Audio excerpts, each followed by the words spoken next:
दर्शन ग्रंथों को दर्शन शास्त्र भी कहते हैं। यह शास्त्र शब्द शाशु अनिशिष्ट, जैसे मैंने बताया, आप देखो शाशु धातु है और अनुशिष्ट ये उसका भाव है, से निष्पन्न होने के कारण दर्शन का अनुशासन या उपदेश करने के कारण ही दर्शन शास्त्र कहलाने का अधिकारी। अब कह रहे हैं कि दर्शन ग्रंथों को दर्शन शास्त्र भी कहते हैं। क्यों शास्त्र कहते हैं? क्योंकि शास्त्र का जो मतलब होता है वो होता है अनुशासन, इसका अनुशासन मानने वाला शास्त्र कहलाता है। जो दर्शन के अनुशासन को मान रहा है ये ग्रंथ, चूंकि दर्शन के अनुशासन को मान रहा है, कह रहे हैं कि दर्शन का अनुशासन या उपदेश कर रहा है, इसके कारण ये दर्शन शास्त्र कहलाने लग गए। दर्शन अर्थात साक्षात्कृत धर्मा ऋषियों के अंतःचक्षु का दिव्य चक्षुओं द्वारा देखे गए तत्वों के उपदेशक ग्रंथों का नाम ही दर्शन शास्त्र है। अब बता रहे हैं कि साक्षात्कृत धर्मा ऋषियों के, जिन्होंने मतलब अपने जीवन में इसको फॉलो किया है और उन्होंने दिव्य चक्षुओं से देखा है और फिर ये ग्रंथ दिए हैं। दर्शन का प्रतिपाद्य विषय, अब इसमें क्या चीज प्रतिपाद्य विषय मतलब कि कौन सा कंसेप्ट इसमें यूज होगा। तो दर्शनों का उपदेश व्यक्तिक जीवन के समार्जन और परिष्करण के लिए ही अधिक उपयोगी है। आध्यात्मिक पवित्रता एवं उन्नयन बिना दर्शनों के होना दुर्लभ है।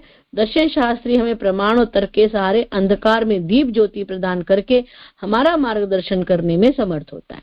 गीता के अनुसार किम कर्मेति कवयो यत्र मोहिताः, संसार में करणीय क्या है अकरणीय क्या है इस विषय में विद्वान भी अच्छी तरह नहीं जान पाते। परम लक्ष्य एवं पुरुषार्थ के प्राप्ति दार्शनिक ज्ञान से ही संभव है, अन्यथा नहीं। अब यहाँ पर बताया जिसको दर्शन होगा, जो सही सही देख पा रहा होगा, तो क्या करना है क्या नहीं करना है इसका ज्ञान उसे ही हो सकता है। दर्शन द्वारा प्रतिपाद्य विषयों को हम संक्षेप में 2 वर्गों में रख सकते हैं, लौकिक अलौकिक, भौतिक आध्यात्मिक। मतलब 2 पार्ट कर रहे हैं, लौकिक यानी संसारी, अलौकिक यानी जो संसार से संबंधित नहीं है, या तो ये कह लें भौतिक या आध्यात्मिक। तो लौकिक यानी भौतिक और अलौकिक यानी आध्यात्मिक। दर्शन या तो विस्तृत सृष्टि प्रपंच के विषय में, सिद्धांत या आत्मा के विषय में हमसे चर्चा करता है।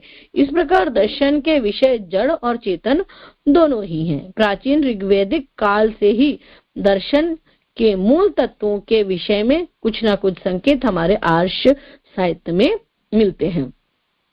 तो ये बताया जा रहा है कि या तो ये क्या है, दर्शन विस्तृत प्रपंच के विषय में, सिद्धांत या आत्मा के विषय में हमसे चर्चा करता है।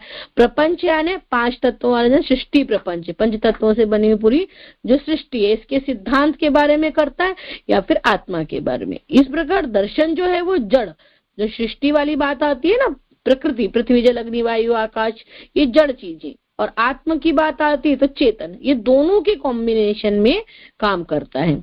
और हमारे जो ऋषियों का जो पूरा कंसेप्ट है, जो हमारे आर्ष ग्रंथ है, वो इन्हीं से रिलेटेड है। फिर अब इसकी विकास यात्रा बताते हैं कि वेदों में जो आधार तत्व बीज रूप में बिखरे दिखाई पड़ते थे, वे ब्राह्मणों में आकर कुछ उभरे। अब ये जो है ना, वेद और ब्राह्मण, ये ग्रंथों के नाम है। ब्राह्मण यहाँ कोई जाति नहीं है, ठीक है। तो ब्राह्मण ग्रंथों में आकर कुछ उभरे, ऐसे समझ लिया कि वेदों में जो आधार तत्व बीज रूप में बिखरे दिखाई पड़ते थे, वे ब्राह्मण ग्रंथों में आकर कुछ उभरे, परंतु वहां कर्मकांड की लताओं के प्रतानों में फंसकर बहुत अधिक नहीं बढ़ पाए। आरण्यकों में ये अंकुरित होकर उपनिषदों में खूब पल्लवित हुए। अब देखिए यहाँ पे कौन कौन से शब्द आए, ब्राह्मण ग्रंथ, फिर दूसरा शब्द आया आरण्यक, तीसरा शब्द आया उपनिषद और पहला था वेद। तो वेद, ब्राह्मण, आरण्यक, उपनिषद। अब ये फ्लो चार्ट है, ये विकास बता रहे हैं कि वेदों में बीज थे मतलब बेसिक चीजें थी, एकदम क्लियर कट स्ट्रेट फॉरवर्ड समझा दिया गया था। धर्म पे चलो, लेकिन धर्म पे क्यों चलो, कैसे चलो, तो ये जाकर के आगे और डिटेल में थोड़ा सा समझा है। किसमें? ब्राह्मण ग्रंथों में थोड़ा थोड़ा, भाई वातावरण ऐसा था, लोग समझ जाते थे तो ब्राह्मण ग्रंथों में समझाते, लेकिन ब्राह्मण पतन होना चालू हुआ तो फिर क्या हुआ, उसको और क्लैरिफाई करना पड़ा। तो आरण्यक ग्रंथ होते थे, आरण्यक कहलाते हैं। उन ग्रंथों में और डिटेल में समझाया गया, वो भी नहीं समझ में आया तो और ज्यादा डिटेल किस्से कहानियों के जैसे भी माध्यम से, प्रश्नोत्तरी के माध्यम से किसमें समझाए गए, उपनिषदों में समझाए गए। आप इतना समझ लीजिए गीता उपनिषदों का सार है, तो मतलब गीता के पहले और कितना टफ टफ वेद वगैरह, वेद फ्लो चार्ट कैसा बनेगा, वेद, वेद से ब्राह्मण, ब्राह्मण से आरण्यक, आरण्यक से उपनिषद, यहाँ तक समझाइश चालू हुई। फिर कहते हैं उपनिषदों में खूब पल्लवित हुए। अब ये कैसे, इसको अलंकारिक ढंग से बताया कि वहां पे बीज थे, है ना। फिर वो कर्मकांड की लताओं में फंस गए, किसमें, जब ब्राह्मण ग्रंथ हुए, फिर आरण्यक में थोड़े क्लियर होने लगे, फिर उपनिषदों में एकदम क्लियर, अच्छे से समझे, खूब पल्लवित है।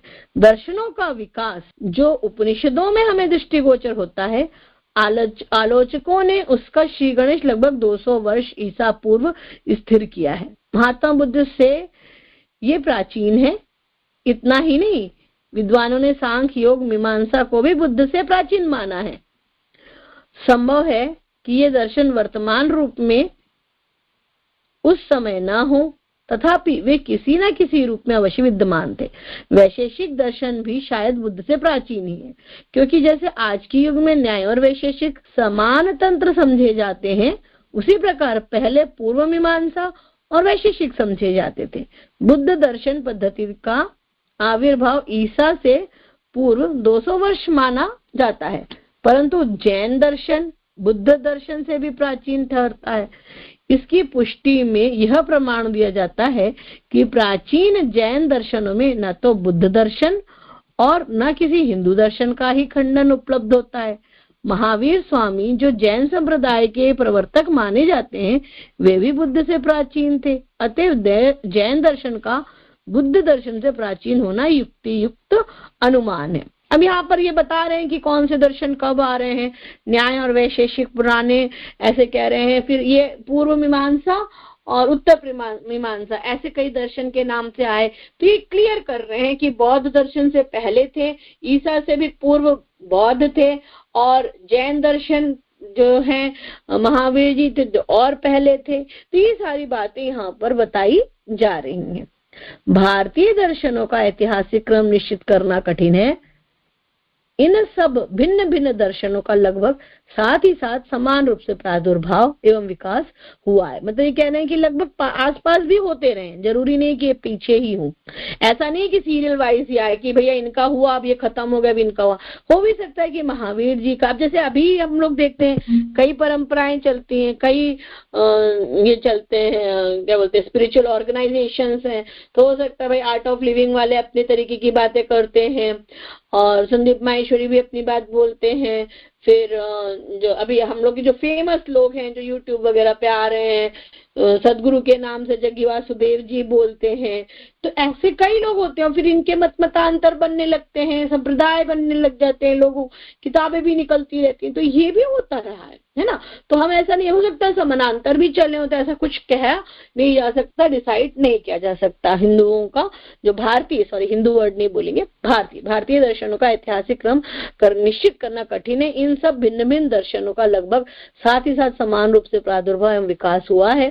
इधर उधर तथा बीच में भी कई कड़ियां छिन्न भिन्न हो गई हैं, अतः जो कुछ शेष है उसी का आधार लेकर चलना है।